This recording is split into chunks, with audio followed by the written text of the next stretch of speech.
Hi everyone, I hope this finds you well. This is just a quick update on week 4 discussion posts. Thank you for all your rich contributions. First, I'd just like to address the climate change inquiry question, and I pose this just to create a deliberate reflective space for us to think about our own practice and how we teach climate change. And this is really particularly pointed for secondary teachers, where there is often timetabling constraints, time constraints, so much content to cover in the curriculum, and really to think through how do we create some space and how do we create some opportunity for student voice and directed learning in a heavy curriculum content subjects. And what I argue is actually up in Superior Greenstone, there's a grade 11 chemistry teacher who I worked with who is now doing knowledge building circles in the beginning of a chemistry unit where he does a lot of work on climate change. And so my argument is really, if a grade 11 chemistry teacher, which is the most dense and heavy curriculum document we have in Ontario, can find time for students to have a deliberate discussion about climate change and how they're feeling about it, as well as what they think we should be doing, then I think all of the rest of us can make space to do that. And the other piece is to really address how we often are focusing on, delivering the curriculum, and where climate change is often addressed through a science-specific lens, then having a conversation with where our students are at with all of this, just an open conversation, can really help sort of broaden that space and give them some space to talk about, what their feelings are, besides framing it so narrowly. So thank you for all your resources. A graduate assistant is working with me this summer to be developing a climate change inquiry document for teachers, and I will forward some of your suggested resources onto her as well for informing this process. So thank you for that. Second,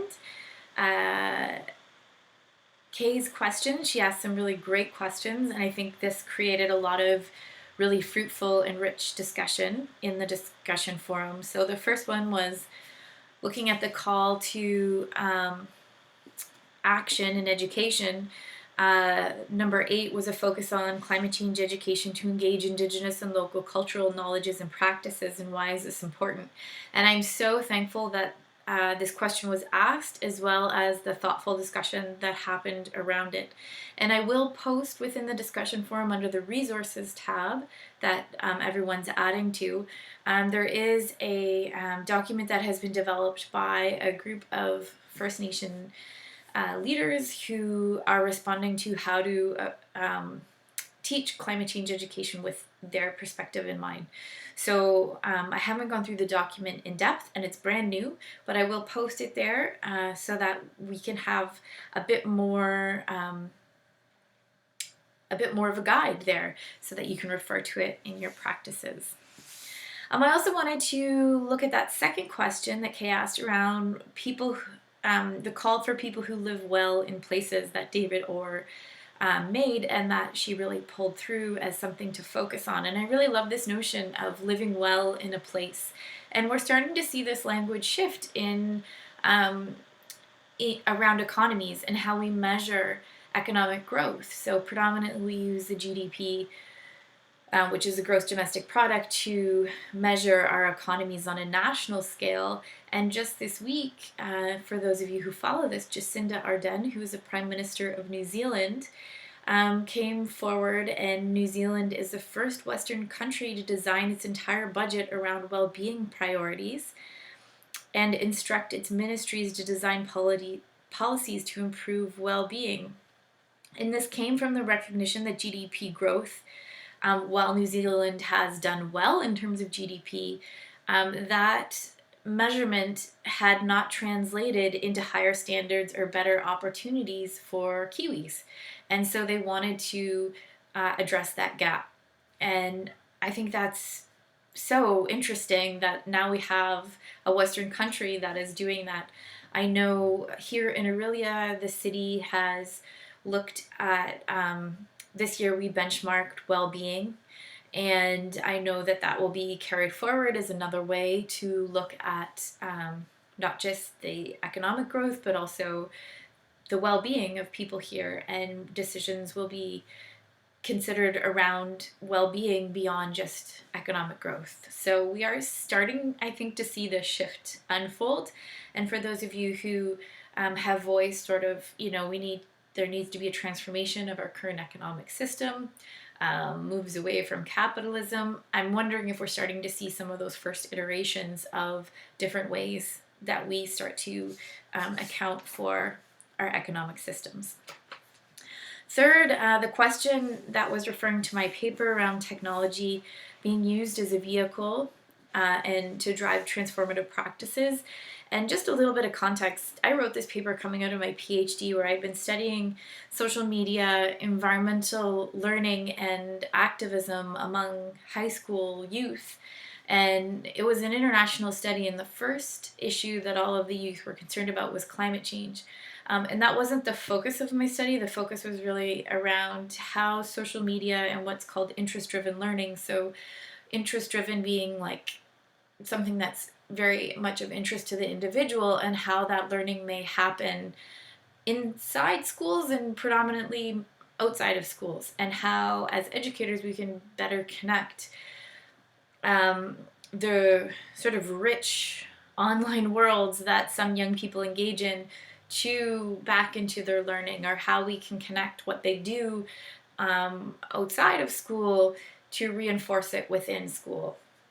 And so part of what I found, and with the young people who I studied, who were in many ways self-motivated, very intelligent, they had a strong environmental ethic, and they were taking action in their local communities to address climate change and other environmental issues. And some of the things that I found that was really interesting is I got them to consider the work that they did outside of school on these environmental campaigns, or nonprofits that they founded, or community actions that they did against the 21st century learning skills.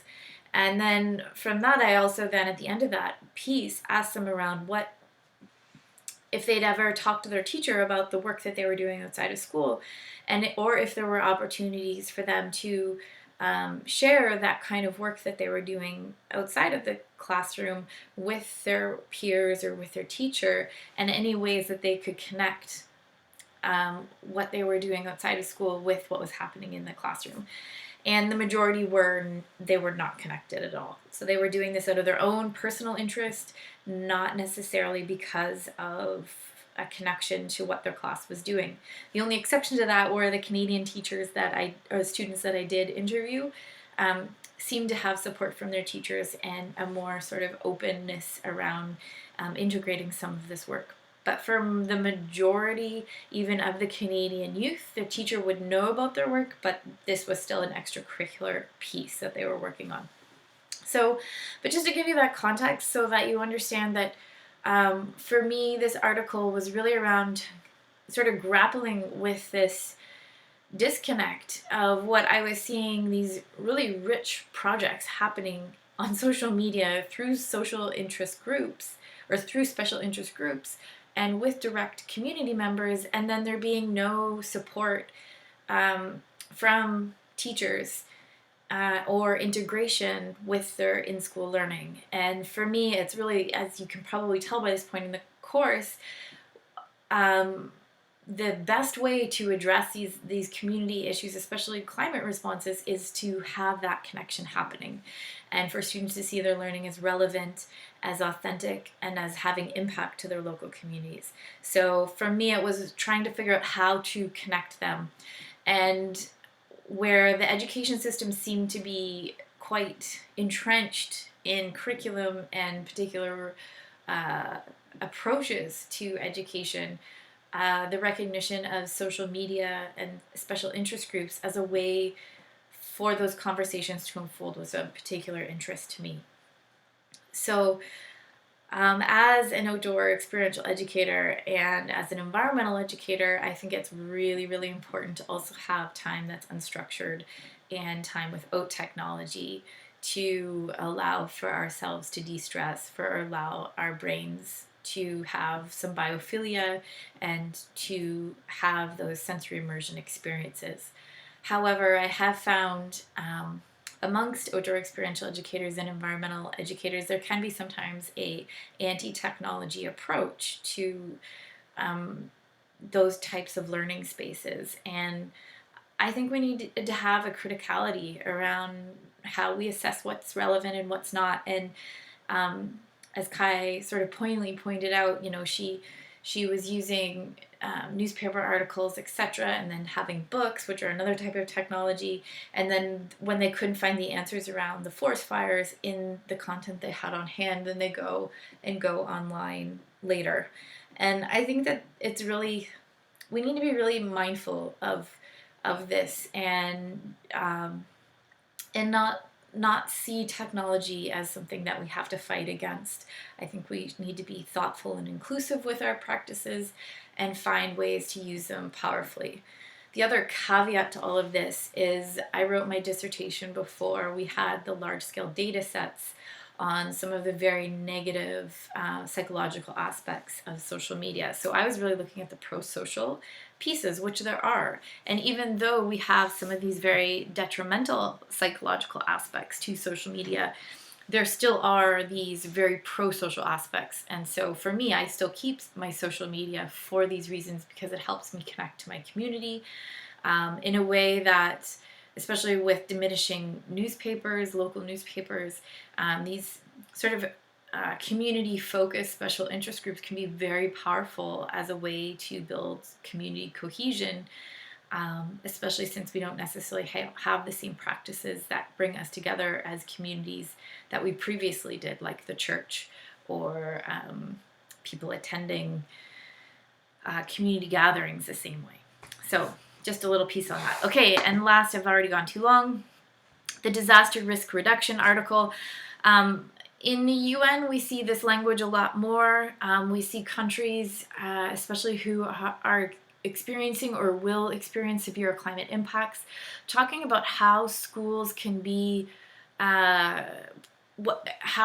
education can be responsive or non-responsive from a risk mitigation standpoint. So not just thinking about bringing down greenhouse gas emissions, but let's say what happens when we have a severe storm.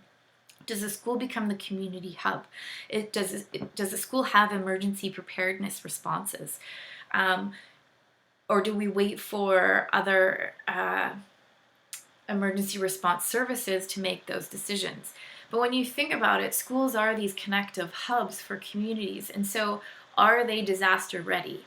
And should teachers be trained in what disaster ready responses are in a climate emergency, in a severe storm? And for the most part in Canada, I haven't seen anything that has looked at that kind of action planning and disaster risk reduction strategy for schools in particular, but where in lots of other countries we see that language. So I just wanted there to be a bit of for you to be aware of that, especially in terms of climate change pedagogy. So it's something that we can definitely work on in Canada.